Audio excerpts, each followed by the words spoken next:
नमस्कार आपण मान समस्त को टिंटू क्रिएशन को स्वागतम। आज आमे आपण मान को देखेबू पूरा गाँवली स्टाइल रो रोही माछ आलू झोल तरकारी।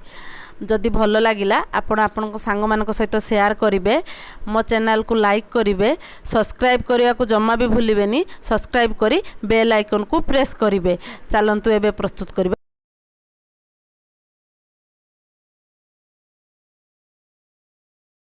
प्रथमे आमे माछ पीस गुड़ी को गोटे ट्रे रे रखिलु। तादरे अल्प किछि लूण देलु, किछि हळदी देलु, तापर आमे ताको गुळेइलु, भल कि गुळेइलु। एबे आमे गैस ऑन करिबा। गैस ऑन होला परे आमे पैन बसेइबा। पैन बसेइकी पैन टिके गरम होला पर्यंत अपेक्षा करिबा। गरम होला परे आमे सेथिरे किछि सोरिष तेल पकेइबा। आपण माने चाहिले एथिरे रिफाइन तेल भी देई परिबे। मु सोरिष तेल पकेइछि एथिपई कि सोरिष तेल टिके माछ तरकारी पई टेस्टी लागिवो। तापरे तेल गरम होला परे आमे सेथिरे माछ पकेइबा।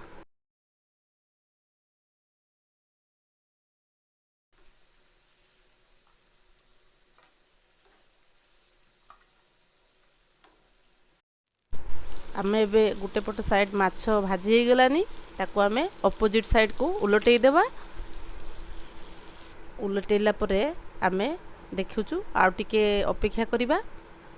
तापरे माछ देखिलु पूरा भजा हे गलानी, आमे ताको ट्रे को बाहर करि आनिबा। माछ पीस गुडी को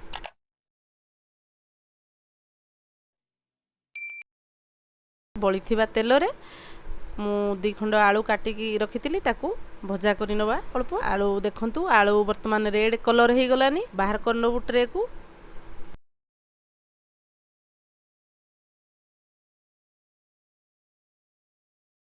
एबे आमे माछ आलू झुळ करिबा पई जो रखी आवश्यक उपकरण ता देरे आमे अदा रसुण पेस्ट, हळदी गुंड, धनिया पेस्ट, लंका गुंड, गोटे टमाटो को मोटी छोट छोट खंड करी काटी रखिची, पियाज कटा, किछि पियाज को पेस्ट कर रखिछि काहेकि ना तरकारी भलो बहळ आसीबो, फिश मसाला, जीरा गुंड, 2टा अलैच को मोटी छेची रखिछि तरकारी रो फ्लेवर भलो आसीबो बोली।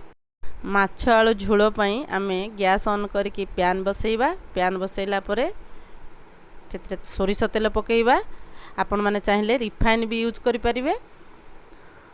सोरिष तेल गरम होला परे सेथिरे मु छेचा हितिबा अलैच पकेइ देली काहेकि ना तरकारी फ्लेवर टिके भलो आसीबो बोली।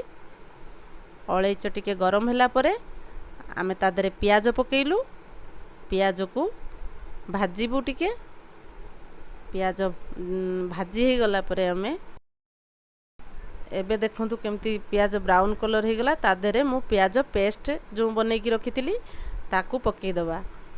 गैस रो फ्लेम को टिके सिम करैकी घांटिला परे देखिलु एबे देखंतु पियाज पूरा ब्राउन कलर आसी जाईची।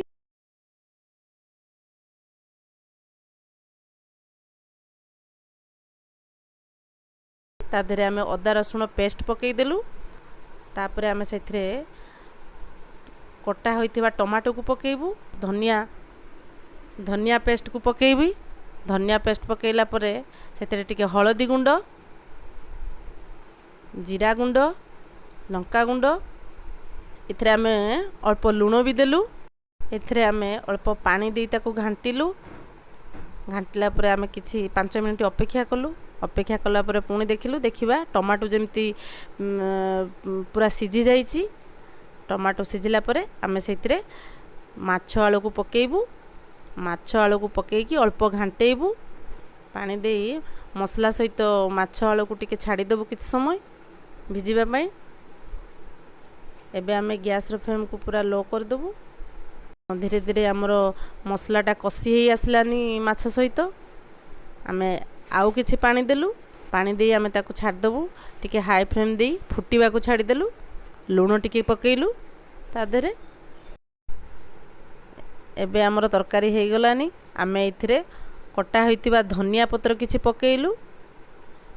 आउ गोटा गरम मसला को मु बाटी रखिथिली ताकू किछि फ्लेवर पई तरकारी पकेइ देलु। प्रस्तुत हे गला रोही माछ आलू झोल तरकारी।